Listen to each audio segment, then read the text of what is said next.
The objective of this lesson is to review matrices and to discuss how graphing calculators can be used to explore real-world, meaningful applications of them. You may remember from your Algebra 2 class that a matrix is simply a rectangular array or arrangement of numbers. It's written in rows and columns and expressed with a letter and two numbers.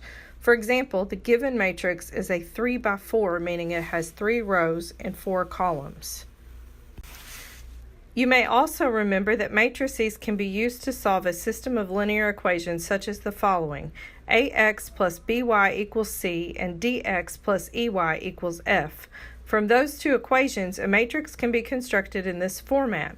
The 2 by 2 matrix with the coefficients a, b, c, and d multiplied by a vector matrix, which is a single column matrix with a certain number of rows.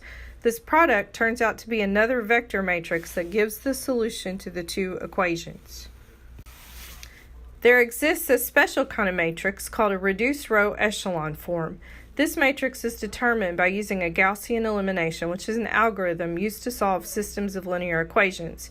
It involves a sequence of elementary row operations such as swapping rows, multiplying a row by a non-zero scalar, or adding a multiple of one row to another row.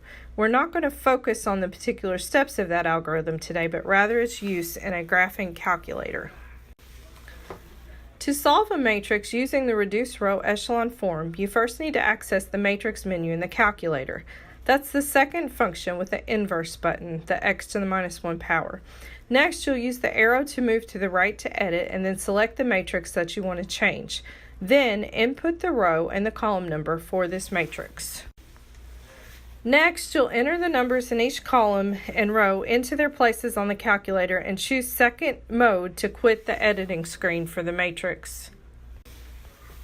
Once the matrix has been input into the calculator, you can re-access the matrix menu to solve it. Again, you'll select second inverse and use the arrow to move over. This time, instead of choosing edit, you'll move over once to math. You'll use the buttons alpha and then apps to select choice B from the menu. This is RF for reduced row echelon form, and that's what you'll see on the screen. You'll need to go into the matrix menu one more time and select the matrix that you just edited. Hit enter twice and then you'll access the solution. There are many different real-world applications where matrices can be used to easily solve what might otherwise be a complicated problem. For example, in chemistry, a balanced chemical equation shows the ratio of coefficients that tell how different reactants combine to form products. In the given example, a methane molecule reacts with 2 oxygen molecules. On the left side of the equation, there are 4 oxygen atoms, the red ones, 4 hydrogen atoms, the white ones, and 1 carbon atom, the black one. This is mirrored on the right side of the equation with a different rearrangement. Notice that each reactant and product in the equation either has a number in front of it or no number, indicating there's only one. This number, the coefficient, shows that ratio that there's 1 methane molecule to 2 oxygen molecules and so forth. Matrices can be used to quickly and easily determine these coefficients. Now, for an example.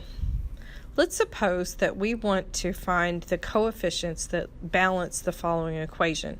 This is the reaction of aluminum with copper chloride, and it produces copper and aluminum chloride. And you can see right now that these are not balanced. That on one side, the left side of the equation, there's 2 chlorines, and on the right side of the equation, there are 3.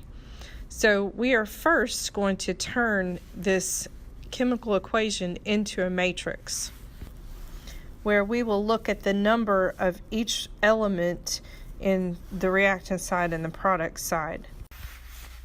We build the matrix by looking at each reactant and each product, and in that column you write the number of what you have of each of them. So for example, the first one is aluminum, and in that column there is 1 aluminum, 0 copper, and 0 chlorine.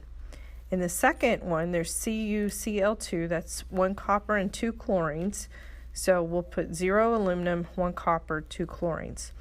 When we cross the arrow sign, and I'll explain this in just a minute, you change the sign of the number that you're putting in. So we're going to say that there is 1 copper, but we're going to write it in as -1.